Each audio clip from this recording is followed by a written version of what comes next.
इस कार्यक्रम के प्रायोजक है कृषि एवं किसान कल्याण मंत्रालय, भारत सरकार।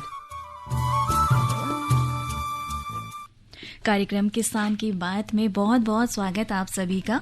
और आज कार्यक्रम किसान की बात में मैं आपके साथ हूँ सीमा सती और मेरे साथ हैं निरंकार। करिए स्वीकार हमारी ओर से नमस्कार।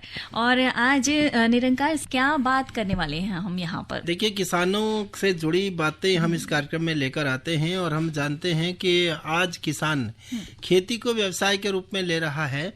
और पुराने जमाने में जब हम परंपरागत खेती से जुड़े रह कर के काम करते थे, अपने पशुओं से काम करते थे, अब ऐसे कृषि यंत्र आ गए हैं जिनमें कि घंटों का काम मिनटों में होने लगा है और किसान को बहुत आसानी हो गई है अपने कार्य को करने में। शारीरिक श्रम भी कम हुआ है और साथ साथ समय की भी बचत हो रही है।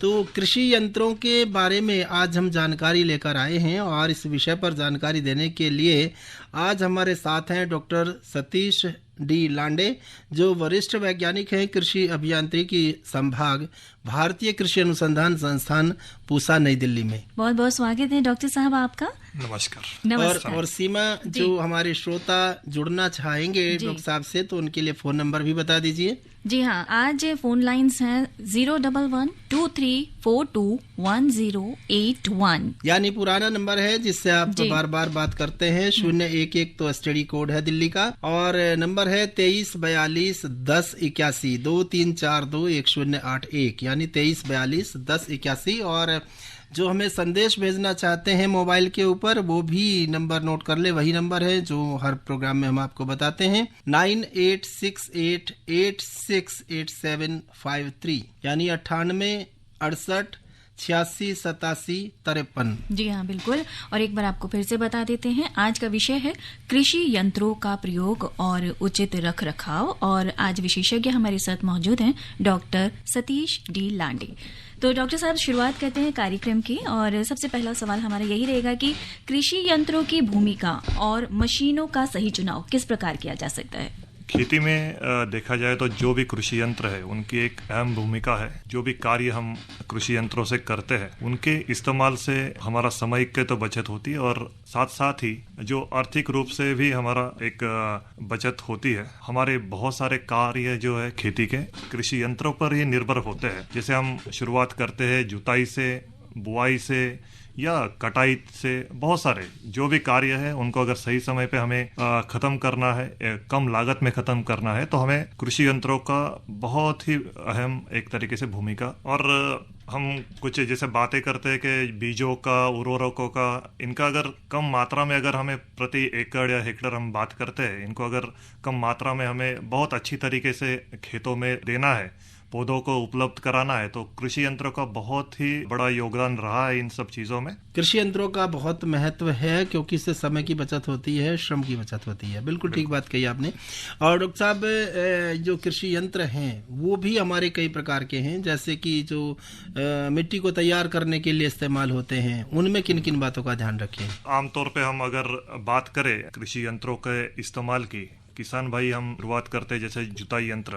ये जो जुताई यंत्र है ये सूखी मिट्टी हो या गीली मिट्टी हो, ऐसे मिट्टी में ये इस्तेमाल किए जाते हैं। और जब भी इसमें पौधों की जड़ें भी होती है, इसमें पत्थर भी होते हैं, मिट्टी के कण भी होते हैं, नमी भी होती है। और हम ये जानते हैं कि हमारे जो यंत्र होते हैं वो लोहे से बने होते, तो जो मैंने चीजें बताई इनके साथ जब संपर्क होता है तो लोहे की जो परत होती है वो घिस जाती है, जिससे हमारे कृषि यंत्र जो है एक तरीके से उनकी घिसाई होना चालू होती है और उनकी आयु में फर्क आना चालू हो जाता है। हाँ, तो कृषि यंत्र जो लोहे के हैं उनमें जंग आने का डर रहता है, इसलिए उनको नमी से दूर रखने की जरूरत है जब वो प्रयोग में नहीं आ रहे हैं। जब वो प्रयोग और इनके अलावा जब हम जुताई के लिए तैयार कर लेते हैं खेत को, उसके बाद बात आती है जो हमारे यंत्र बुआई के काम में आते हैं, उनमें किन बातों का ध्यान रखने की जरूरत है? जैसे हमने बात कर रहे थे जुताई वाले यंत्र की, साथ साथ में बुआई वाले यंत्र भी है। ये यंत्र जो है ये भी जमीन के साथ संपर्क में आते हैं। जब हम बीजों की और जो उर्वरक उसके साथ हम डाल रहे हैं, ये एक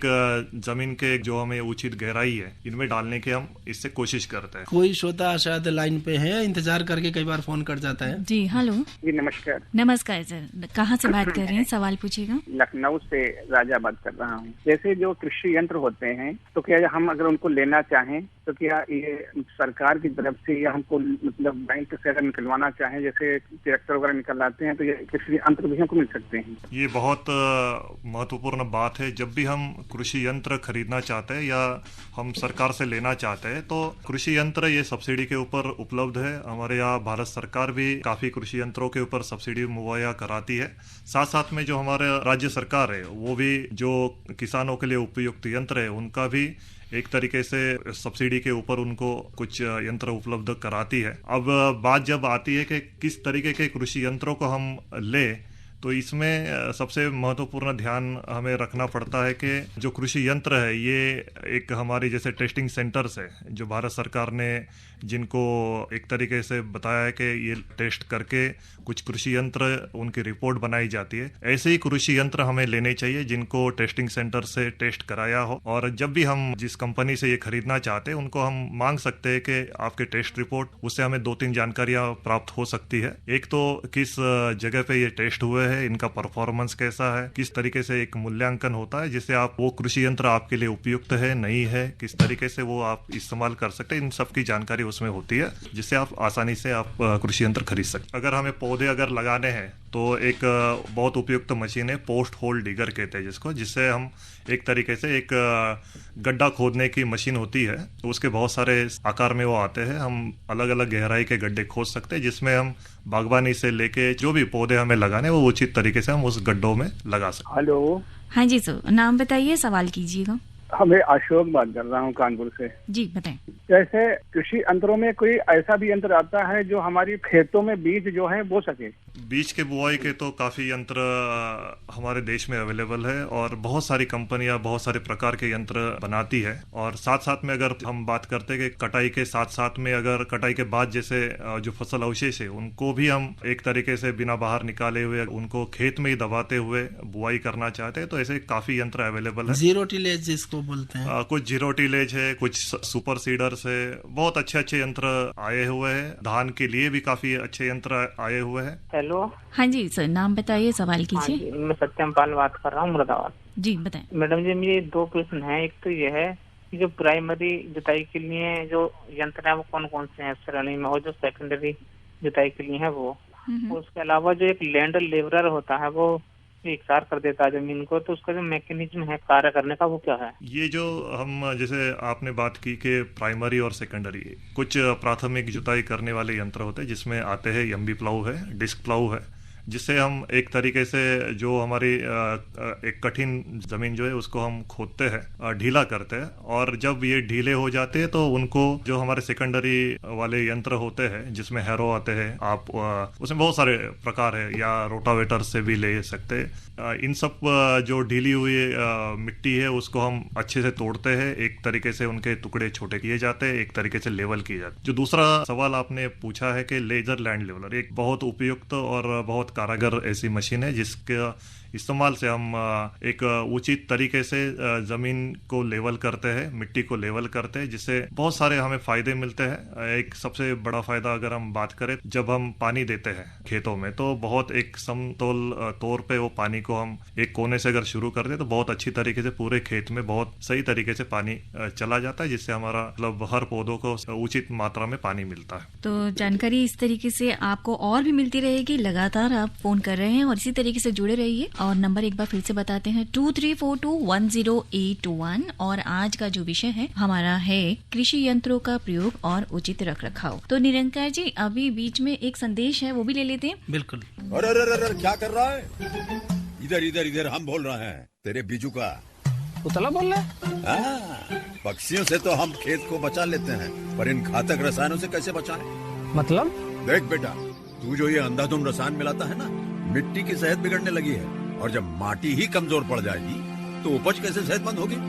अरे पहले ऐसा नहीं था, पूछना अपने बड़े बुजुर्गों से, कैसे फसल लहलहाती थी, शुद्धता झलकती थी। हाँ, माटी भी तंदुरुस्त और लोग भी।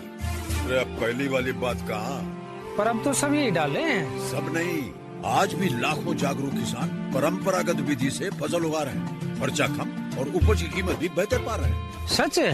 रे बेटे एक्सपीरियंस से बता रहे हैं, धूप में बाल सफेद नहीं किए हैं।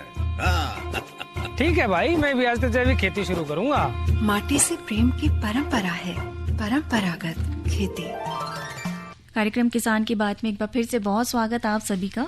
और आज का विषय हमारा कृषि यंत्रों का प्रयोग और उचित रखरखाव, और इसी से जुड़ी समस्याओं को सुलझाने के लिए हमारे बीच मौजूद हैं डॉक्टर सतीश डी लांडे।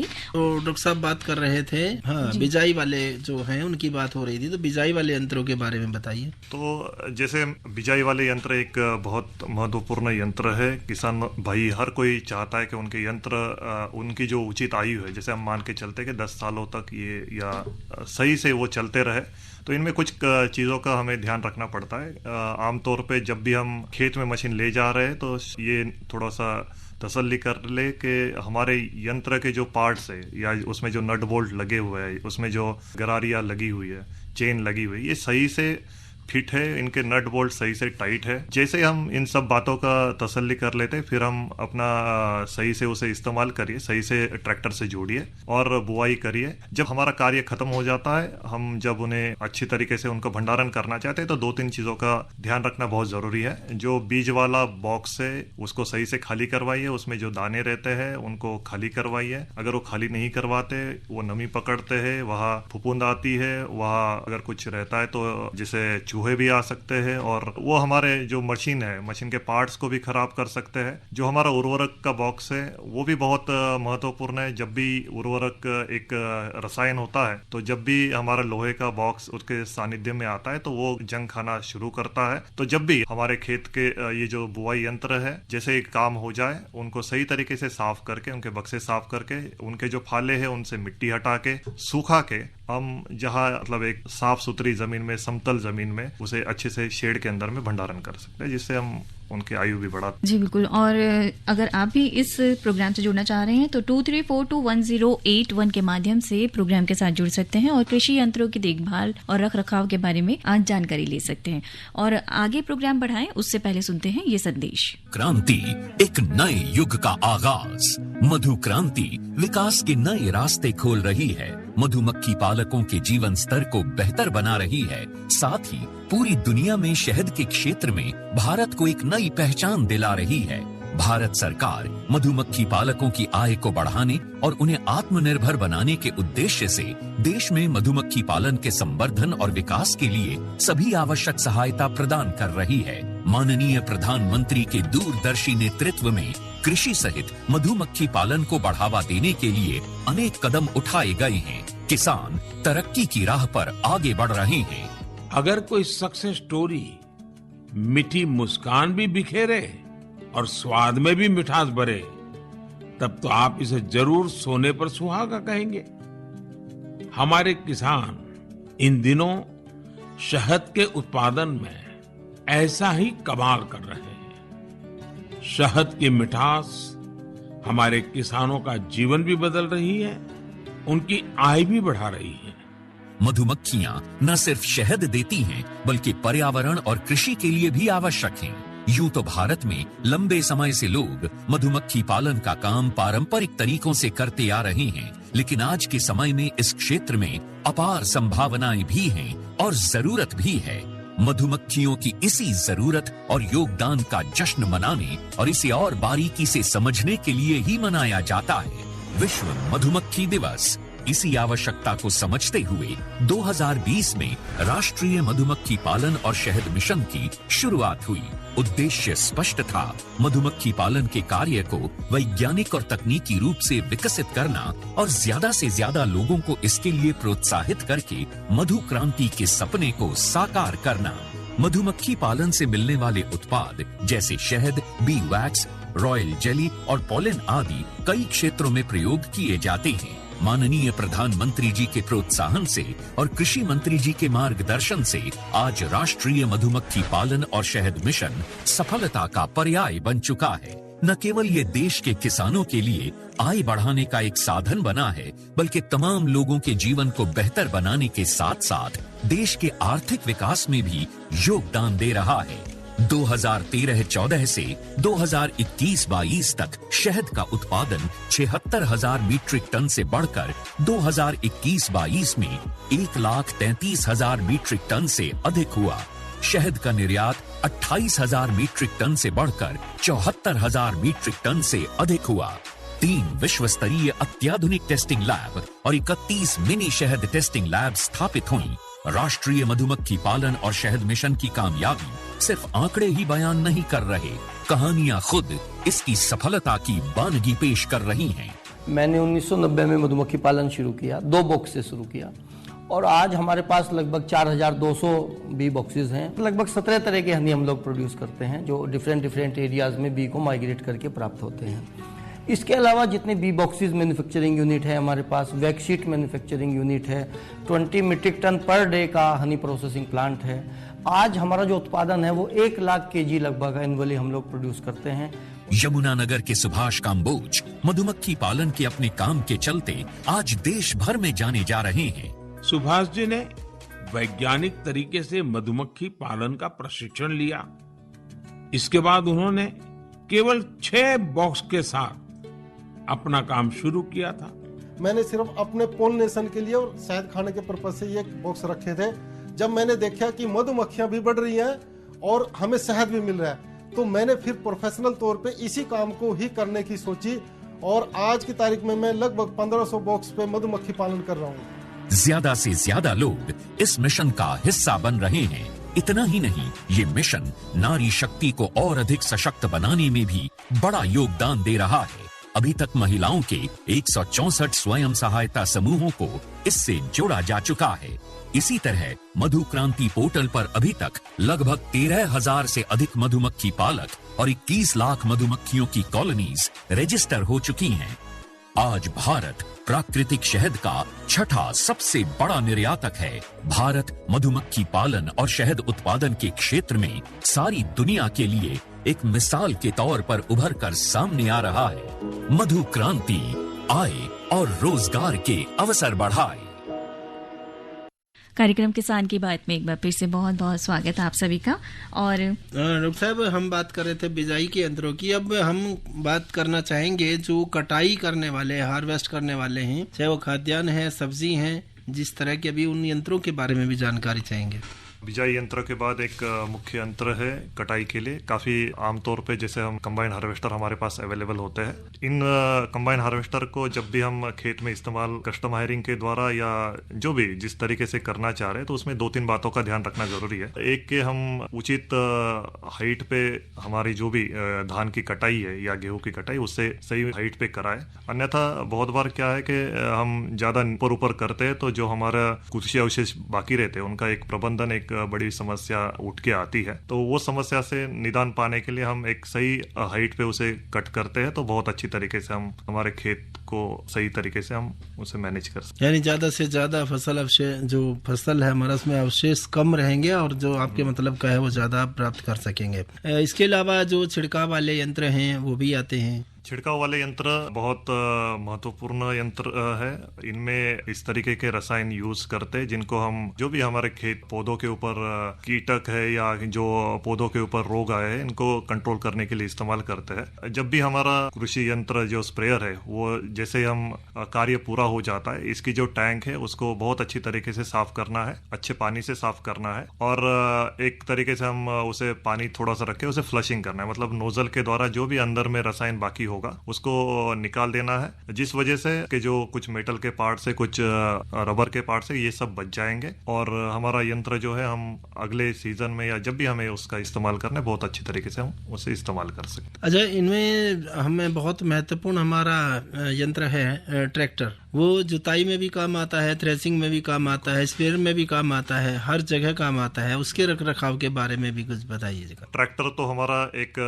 ऐसा मशीन है जिनका अगर हम सही से रख रखाव न रखें तो और सही से इस्तेमाल न करें पूरे साल भर, तो उसकी एक तरीके से आयु और कम हो जाती है और उसमें से आर्थिक लाभ बहुत कम मिलता है। तो हमें किस तरीके से इस ट्रैक्टर का रखरखाव करना चाहिए, जब भी हम मशीन के साथ उसे जोड़े तो सही तरीके से उसे जोड़े, सही गियर में उस मशीन का इस्तेमाल करें, जिससे कि हमारे क्लच वगैरह है वो बहुत अच्छी तरीके से उनकी आयु सही रहेगी, बहुत अच्छी तरीके से हम मशीन से कार्य ले पाएंगे। और जब हमारा कार्य खत्म हो जाता है तो हमारा ट्रैक्टर मिट्टी में रहता है, तो ट्रैक्टर को सही से एक हाई प्रेशर वाटर से या हम जैसे पानी से उसे साफ करें, मिट्टी को उसे सूखने दें। जो हमारे नट बोल्ट से या जो हमारे क्या कहते हैं कुछ ऐसे पार्ट्स है उसमें ग्रीस लगाने की जरूरत है तो वह ग्रीसिंग करे, कुछ पार्ट्स जिनको ऑयलिंग की जरूरत है तो उनको ऑयलिंग करे। थोड़ा सा जब जैसे साफ करने के बाद अगर मिट्टी जैसे हट गई है तो उनको थोड़ा सूखने के बाद अच्छी तरीके से हम शेड में उसे पार्क कर सकते हैं। आमतौर पे हम हमारे गाड़ी साइकिल इनका तो सही से ख्याल रखते हैं, लेकिन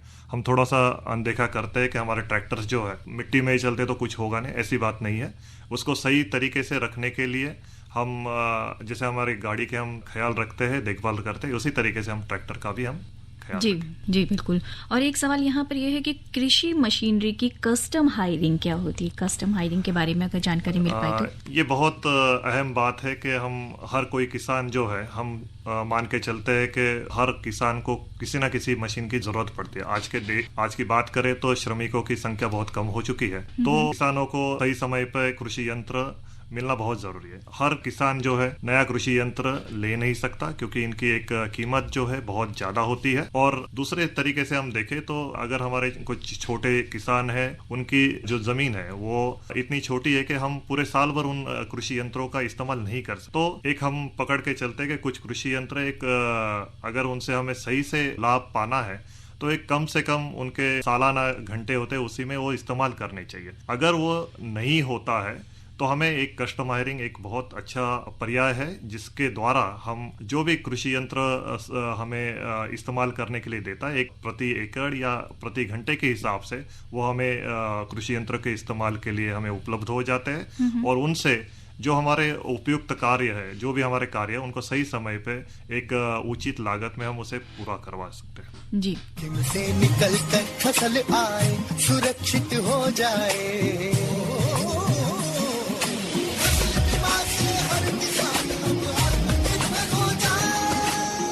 संकट के समय प्रधानमंत्री फसल बीमा योजना किसानों के लिए वरदान है।